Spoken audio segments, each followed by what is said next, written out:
Listen, yes, women are invading men's spaces across the board, right? Um, but this comes back to what I've said before is I think a big thing with women in the past is they kept other women in check when they were showing bad behavior or whatever. What's been happening recently in modern times is bad behavior has been accepted um, by the women and not called out. And these YouTubers, perhaps a Sandman or these Red Pillars, who get upset that you're starting to see women come out and use their platform, and they might be getting a lot of clout for it, like Just Pearly or whatever, um, and they're getting upset. Well, why are they getting upset? Because they're going away. Um, some of it might be like they initially created the channel because they wanted to vent out their frustration or talk about things that they've been seeing and call out certain circumstances on certain people. And now they are seeing females come out and do it. They are um, either jealous, bitter, or mad because they're coming onto their territory.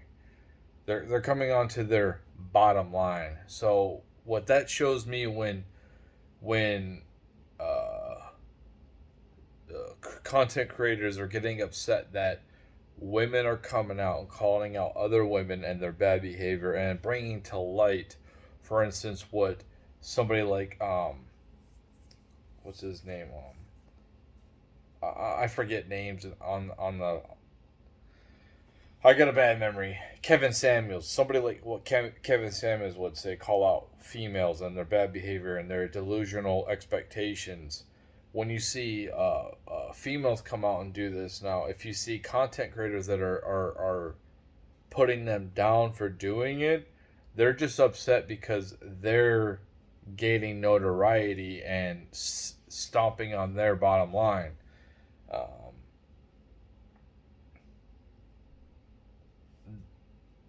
that is how things are going to change in society. So, what this tells me is these people really don't care about what happens in society. They don't care about um, what they don't care about what they're saying. They don't care about the principles. They only care about making money or gaining fame um, off of putting other people down, calling out delusional females. Um, that's why I say like in the past, women show women how to be classy. You know, women would uh, they wouldn't do certain things because they wouldn't want to look like they're a bad person in front of their grandma or their mother. Because there were certain standards that were held back in the day. Well, those standards are being ripped away. Well, you're seeing females call out other females and make call out their contradictions or call out their insane standards or whatever. And I think that's good. Um, that's huge. That's huge, and that should be applauded. Um, because there, if we're going to move forward as a society in this type of situation, um, women have to call out other women's bad behavior because it's going to make them look bad if they don't. They're accepting the bad behavior. And unfortunately, with um, platforms like this, men can only say so much because they either ban us, shadow ban us, take down our videos. We can only say so much. So women will have to be the ones that come and call other women and bring some type of values or some type of or men have to do it, but I'm talking about like holding women accountable. In this society, men are so neutered. It sucks. It sucks that we're so neutered in this society. Um,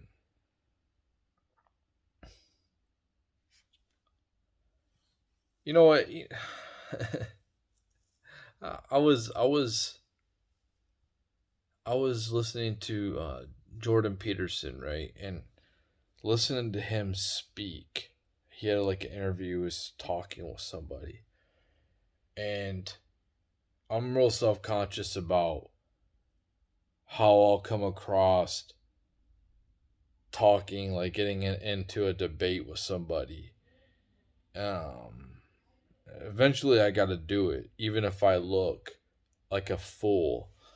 But the way that he speaks is not like he's always on point when he talks. Same with Elon. They they kind of stutter when they talk almost. Um, so it's not like, there's this perception. I know I made this video about that, but listen, like this is on my mind. There's this perception that you have to come across whenever you put yourself out there like you're flawless. Like there's no like you if you're an intellectual, you're always going to be on point with your thoughts and you're always going to be right. Um and you always have to have this ironclad like um persona that's that nobody can penetrate. Um and then that just shows me that these highly intellectual people whose intelligence is far superior to me in a lot of different things. My intelligence is superior in different areas, obviously. Anybody's is. But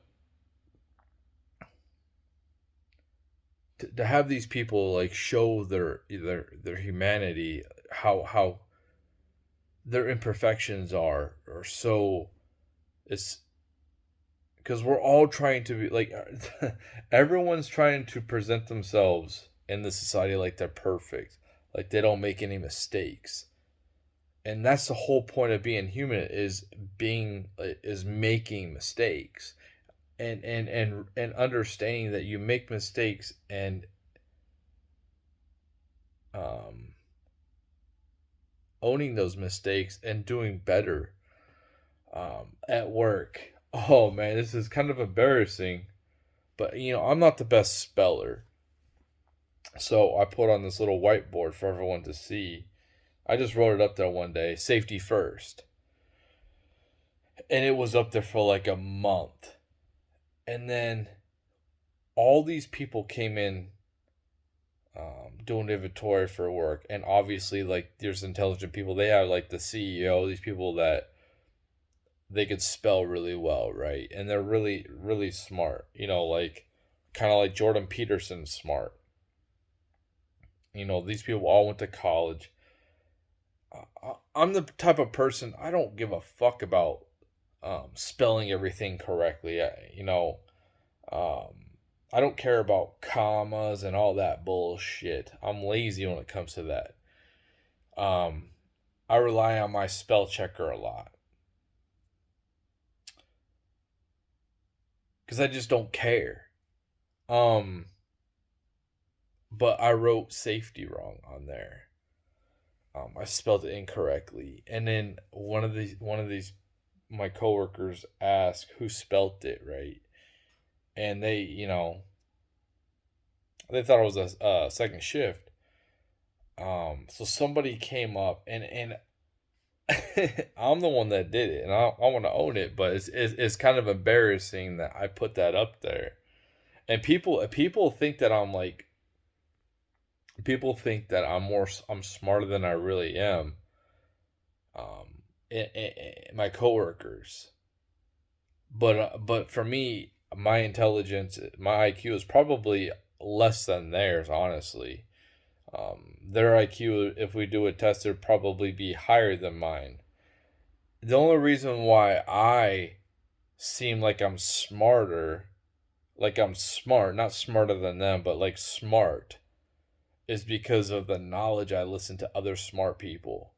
And that's it. That's it. Um, I follow some of the most intelligent people. Um, not not too intelligent. Like it's hard to you are highly intelligent if you have a really good understanding for things, and you can you can almost like dumb it down so other people can understand what it means. If you can, that's what Trump does so well, man. When he talks, he does it so well. He understands the dynamic of things, and he can like put it. He can speak in a way that a little kid would understand. Um, and if you can do that, if you can understand some complex things and break it down in a simple manner so people don't have to like go through a damn word salad to try, this is what people like college academic people do, and this is what um a lot of leftists do because they went to college. They have this word salad they come out with, and it's really unnecessary. It really is. Um because they want to sound so intellectual, um and they kind of this is where they come across as arrogant because they don't really show like humbleness like this. Oh, I went to college and I know all this. Like, that's cool, man. That's cool that you're really good with the English language. That's cool that you're really good at comprehension of it, reading, writing, but you really don't understand anything else. um you might think that you do, but you don't understand history. You don't understand human nature. Man, there's so many different things when it comes to intelligence. It's not just one. Just because somebody is book smart, like they're the greatest. Like Elon Musk, like he's highly intelligent for sure, but like there's so many things that he's not intelligent with. Um, Same with Andrew Tate. Like the dude's highly intelligent. But I think that there's intelligence in all of us. We just have our own ways. Some people are like just specialists. I'm not a specialist, and this is why it's so hard for me to figure out what I want. It's so hard for somebody like me to figure out what I want to do to make money, and so I have to go with the basic because I don't want to for me to dive in deep into being a specialist. That's just not what I am. I'm not a specialist. I have a general understanding of a lot of different things, um, but I'm not like in just one thing. One like I'm a specialist. That's it. That's all I know is how to fix cars, and those people are needed. People that know how to fix houses and know how to do infrastructure or do coding into computers or understand like how like electricians, or all those people are highly intelligent in those areas. And um, we need each other. We all need each other in this society to coexist with each other. Um, but my initial thing was to talk about uh, females calling out other females, and I think that that's amazing, and I think that that'll put some type of like boundaries on uh the standards of women, if they can bring like some type of standards. One TikTok, I was looking through TikTok, like TikTok, like they say it's so bad, right? They say, oh, like here's a negativity about TikTok. Yes, it is not good for your ADHD, right? It, but what it does is it shows so much information.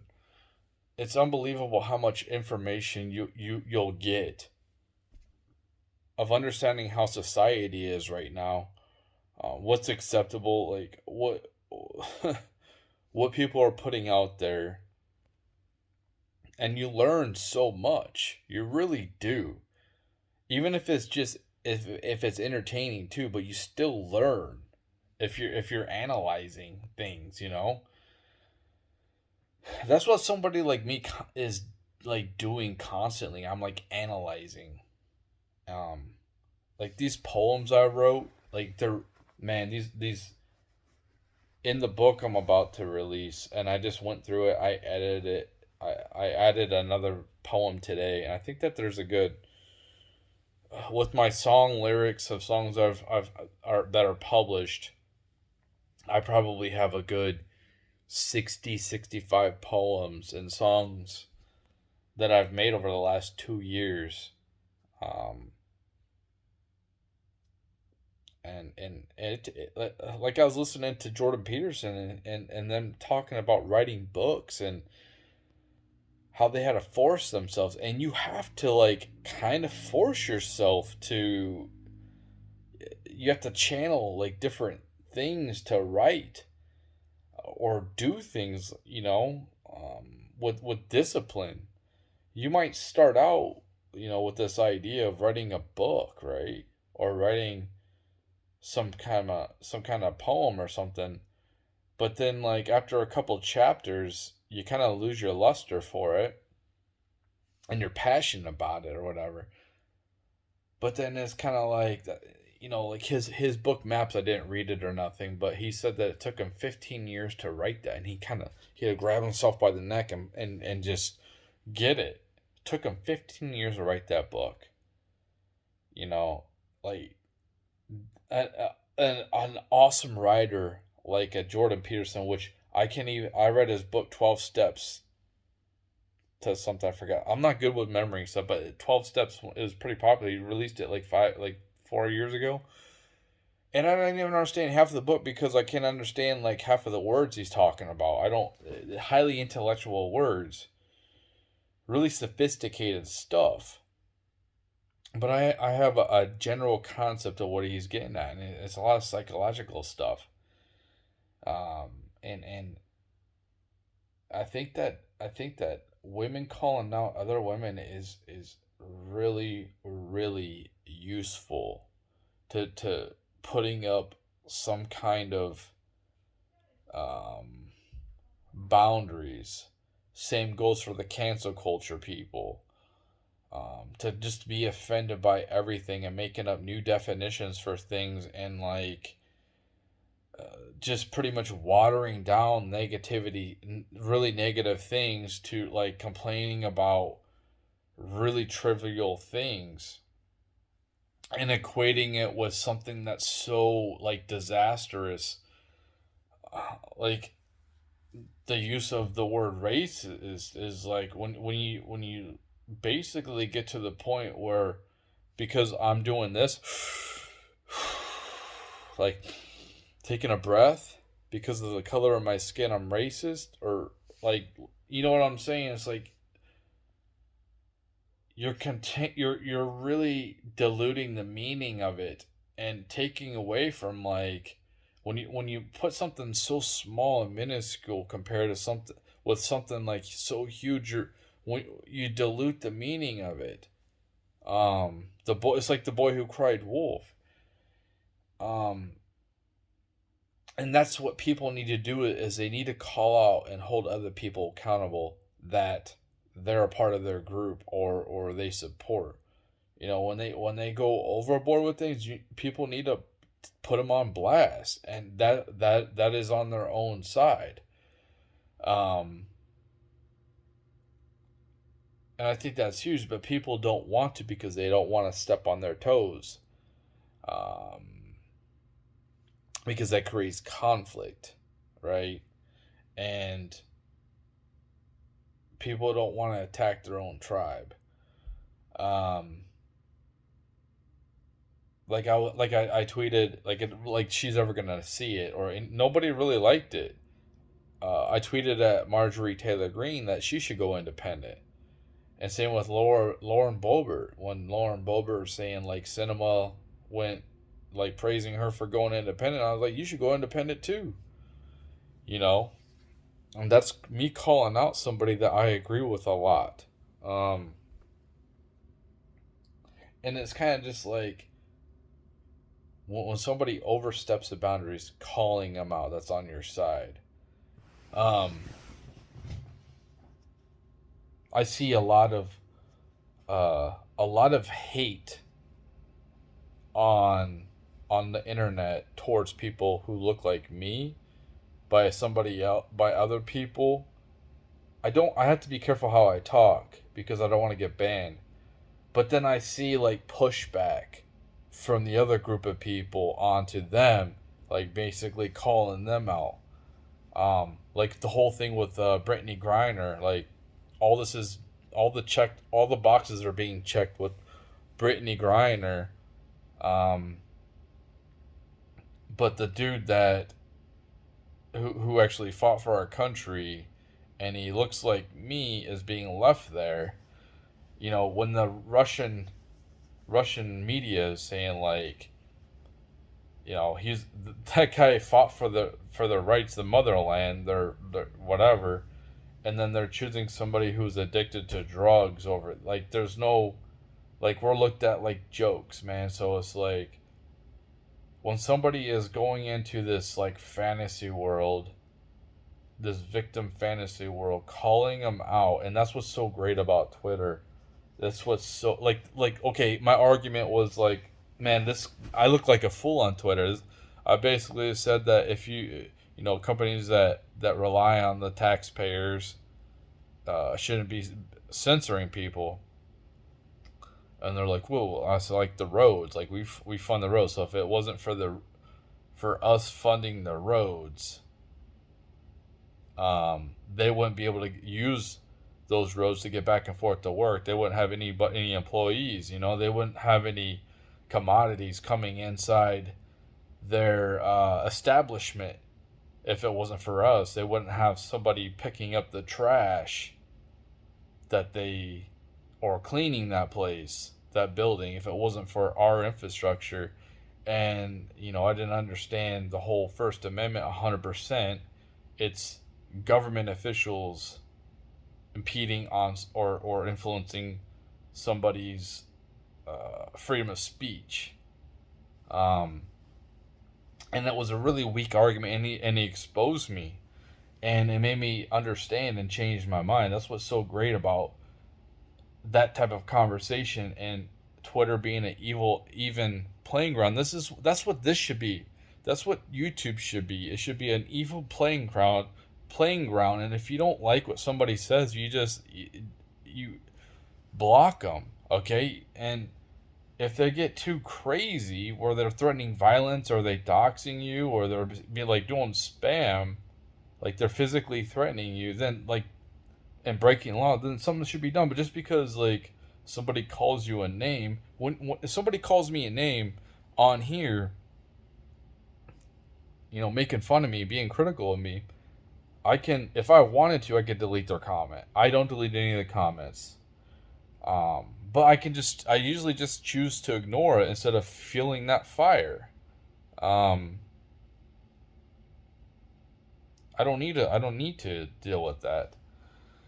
But that's what happens when you put yourself on this type of a thing. If I go out there in real life and stand on a soapbox and start yelling things and somebody comes up and challenges me, it's like, you know what I mean? But I just wish that if I can criticize people, um, and just because they check a certain box, I get in trouble. But I'm not even criticizing them as a whole. You know what I mean? It's just dumb. Um, but yeah,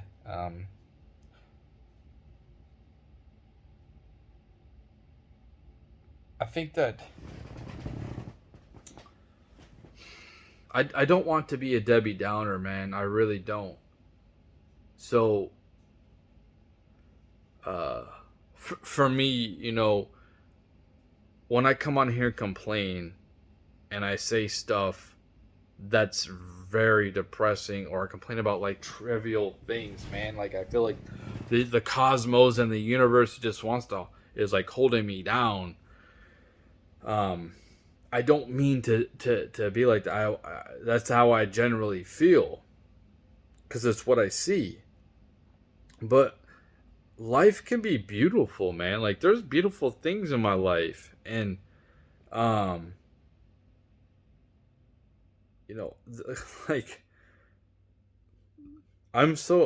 my kid reaches out to me. My kid doesn't even live in my state, and he reaches out to me. There's some parents that when their kid moves out, they have nothing. Their kid has nothing to do with them. And that's a reflection that I've done something right. Um, no, in no regards am I perfect, but I want to tell you parents out here, man. If you're a parent and you're struggling with your kid, like admit your mistakes to them. Like you're not perfect. We're not perfect. My parents weren't perfect, but guess what? I'm not perfect either. But the best thing you can do for your kid is to apologize and acknowledge some of the mistakes that you've made instead of holding on to this ego like you're the greatest and you never made any type of mistake. You haven't done anything to like, man, there's so many people out here with traumas in their lives that are in direct responsibility of the parent. They caused that with what they made they didn't do it on purpose. You know, they were going through like things themselves, man, and they didn't mean to cause harm to their kids because they were kind of thinking about themselves first, whether it was like somebody cheating on their spouse or whatever. But the best thing you can do is apologize to your kids, and so it gives like a humility, man, and have that like it gives them a chance to try to get over whatever they're maybe they never get over it, but it gives them at least a shot to try to get over whatever they're holding on to. If they're holding on to any type of resentment towards you, apologize for it. And in the future, you're gonna see this a lot, especially like all these females going on the internet with OnlyFans. Like, man, I would definitely like I would be very if I found out my mom was on there, and I would be so upset. Like seriously, for everyone, I'd be so ashamed and so embarrassed, man. Like maybe these kids in the future they won't care, but I would be extremely ashamed. Very, but like you're apologizing to your kids is just kind of like helping fix if you even care about having a relationship with your kid. I mean, apologize apologizing is huge. It gives them a chance to heal. It gives them a chance to get over it, and let them talk about it. Let them talk about what's bothering them. Let them get it off their chest. This is where I don't agree with Andrew Tate about, oh, don't need a blah, blah, blah. Listen, talking about things helps out a lot. This is how females get over things so quickly because they talk about things. Um, Now, stuff that is pain and suffering, it can lead to high creativity if you let it out, or like being a really good fuel to your fire to do really amazing things with, if you channel it correctly. But if you don't channel it correctly, um like Jordan Peterson says, like your shadow self or your monster, if you don't channel it correctly, you could hurt other people extremely bad. We're all capable of, having that monster come out. For me, I use, um, like writing. I use this. I use making music, making videos, um, to hold on to that sorrow and that depression and that despair, and not having some type of avenue to get it out could really fester at you. But yeah, that's it.